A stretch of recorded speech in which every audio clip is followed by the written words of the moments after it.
My name is Sofia, and this is the story of how a simple gesture turned my life upside down. I had always been happily married, or at least, that's what I told myself. My husband, Alex, was a kind man, but our relationship lacked passion. Everything changed the day I met Mark, Alex's best friend. He had just returned from living abroad and came to visit us for dinner. Mark was confident, charming, and nothing like Alex. His presence filled the room, and I couldn't help but notice the way his eyes lingered on me. During dinner, Mark shared stories about his travels, making everyone laugh. But when he looked at me, it felt like we were the only two people in the room. After dinner, Alex went to grab drinks, leaving Mark and me alone in the living room. "You have a beautiful home," he said, his voice low and smooth. "Thank you," I replied, feeling a strange mix of nervousness and excitement. "Alex mentioned you've been away for a while." Mark nodded, leaning closer. "Yes, but I think I like it here more than I expected." His gaze was intense, and for a moment, I forgot how to breathe.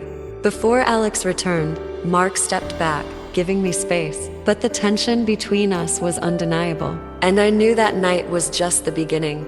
As the weeks went by, Mark started visiting more often. Each time, our conversations grew longer, and the air between us became thicker with unspoken words. One afternoon, Alex asked Mark to help me fix a broken cabinet while he was at work. When Mark arrived, I couldn't ignore the spark I felt. As he worked, he talked about his life abroad, his dreams, and his struggles. "You're easy to talk to," he said, glancing up at me with a small smile. I laughed nervously. "I could say the same about you." Our eyes met, and for a moment, it felt like the world had stopped. After he finished fixing the cabinet, he stood close, his presence overwhelming. "You deserve to be appreciated, Sofia," he said softly. I didn't know how to respond. My heart raced, and I felt a warmth I hadn't felt in years. "Thank you," I whispered, my voice barely audible. That night, I couldn't stop thinking about him. The way he looked at me, the way he made me feel it was dangerous, but I couldn't resist. The next day, Alex mentioned how happy he was that Mark was back in his life. "He's like a brother to me," he said, his eyes shining with gratitude. Guilt gnawed at me, but it wasn't enough to stop the feelings growing inside me. I knew I was crossing a line, but part of me didn't care. Mark continued to find reasons to visit. Whether it was fixing something or dropping off something Alex had left behind, he always found a way to see me. Each time, the tension between us grew stronger, and each time, I found myself falling deeper into something I couldn't control. One evening, Alex had to work late, and Mark stopped by to drop off some tools. "I didn't want to disturb you," he said, but his eyes told a different story. "It's fine," I replied, stepping aside to let him in. The room felt smaller with him there, the air thick with unspoken tension.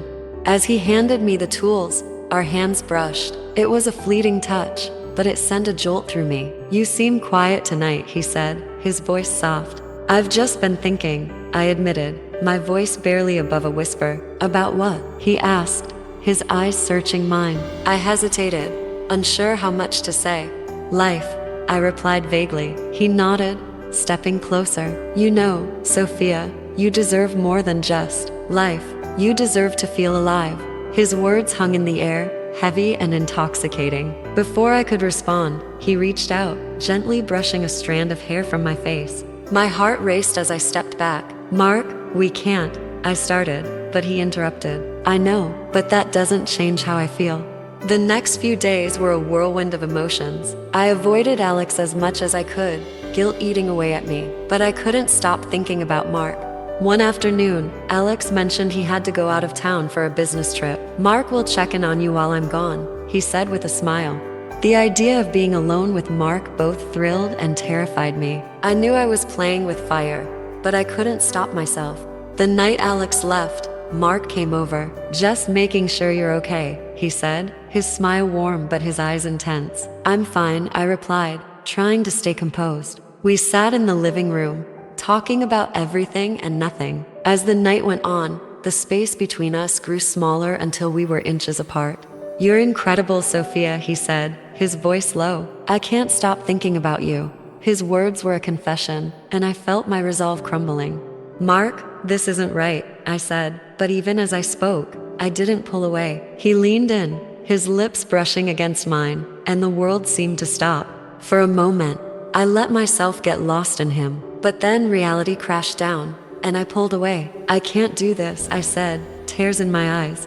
Mark didn't push. I understand, he said, his voice soft, but you can't deny there's something between us. His words lingered long after he left. That night, I couldn't sleep. My mind raced with thoughts of Mark, of Alex, of the mess I was creating. What am I doing? I whispered into the darkness. The next morning, Alex called to check in. His voice was cheerful, oblivious to the turmoil I was in. I miss you, he said, and the guilt hit me like a wave. As the day went on, Mark texted me. I'm sorry if I crossed a line last night. I just can't help how I feel. His message made my heart ache. I knew I had to make a choice, but every part of me was torn. The life I had with Alex felt safe, but the connection I had with Mark felt undeniable. The following evening, Mark came over again. I just wanted to see how you're doing, he said, his voice gentle yet filled with something unspoken. I should have sent him away, but I didn't. Instead, I opened the door wider, letting him in. I'm fine, I lied, knowing I was anything but fine. We sat in the kitchen, the silence between us heavy. Sofia, he began, his voice trembling slightly. I can't pretend anymore. I care about you deeply. I looked away, my heart pounding. Mark, this is wrong, I said, but even as I spoke, I didn't move. I couldn't bring myself to. He reached out, his fingers brushing against mine. It doesn't feel wrong to me, he whispered. His words sent shivers down my spine. Before I knew it, he was leaning closer, his lips brushing against mine. This time, I didn't pull away. I let myself fall into the moment. The kiss deepened, and all the guilt and doubt faded away. For the first time in years, I felt alive, wanted. It was intoxicating. We moved to the couch, the room spinning around me. Mark's hands traced my skin, and I forgot about everything Alex, my marriage, my life. The night felt endless, filled with whispers, touches, and stolen moments. When it was over, I lay in his arms, a mix of emotions flooding me. I should go, he said finally, his voice filled with reluctance. I nodded, unable to speak. As he left, the reality of what had just happened hit me. The next morning, Alex called again. How are things? He asked cheerfully. Fine, I replied, forcing a smile even though he couldn't see me. The guilt was unbearable, but so was the longing for Mark. I told myself it was a mistake, that it wouldn't happen again. But deep down, I knew it was a lie. Mark texted me later that day. I can't stop thinking about last night, he wrote. Neither can I replied, my hands trembling as I hit send. Over the next few days, Mark and I found excuses to see each other. Each meeting became more intense, more intimate. I was spiraling, and I couldn't stop. One afternoon, Alex surprised me by coming home early. I wrapped up the trip early to spend more time with you, he said, his smile warm. Panic surged through me. Mark was supposed to come over that evening. I texted him quickly, telling him not to come, but my heart raced at the thought of what could happen. That evening, as Alex sat across from me at dinner, I couldn't meet his eyes. You seem distracted, he said. Is everything okay? Just tired, I lied, pushing my food around my plate. The guilt was suffocating, but I couldn't bring myself to confess. Not yet. Later that night, Mark texted me. I miss you, he wrote. I stared at the screen, torn between my love for Alex and the undeniable pull toward Mark. As I lay in bed next to Alex, I couldn't sleep. My mind raced with thoughts of Mark, of what we had done, and of what might happen next. The days after we returned from the trip were tense. I could feel Alex's love and trust, but it only made my guilt more unbearable. Mark and I stopped talking for a while. It's for the best, I told myself, but deep down, I missed him. The silence was suffocating. One evening, Alex suggested we invite Mark over for dinner again. It's been a while, he said with a smile. I froze but forced myself to agree. When Mark arrived, everything felt different. He avoided my gaze, his usual confidence replaced with tension. Good to see you, buddy, Alex said, patting his back. During dinner, Alex excused himself to take a phone call. The moment he left, Mark leaned closer. We need to talk, he whispered, his voice firm.